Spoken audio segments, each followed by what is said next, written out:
Berliinin muuri murtuu. Suomalainen muusikkoisa pääsee Itä-Berliiniin ja löytää sieltä ihmeellisen, orvoksi jääneen koiran pennun.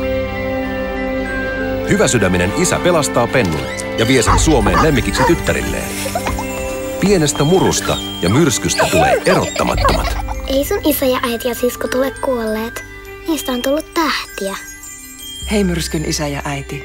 Teidän ei enää tarvitse olla huolissanne lapsestanne, sillä minä olen nyt sen uusi äiti. Toivoo Muro. Vaan pian meininki muuttuu, kun yllättäen jättiläiseksi kasvanut myrsky ottaa vallan perheessä. Myrsky pilaa mun ja Rompun suhteen. Katos, kun myrsky ei tykkää punkkareista.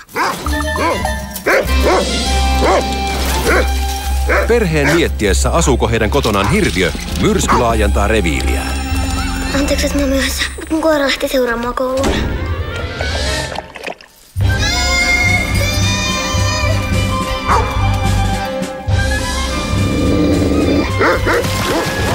Katsokaa sinne sisään! Siellä se beton riehuu kananpoikien seassa!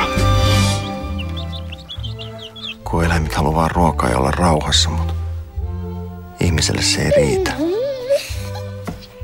Tulossa Heinähatun ja Vilttitossun ohjaajan Kaisa Rastimon myrsky.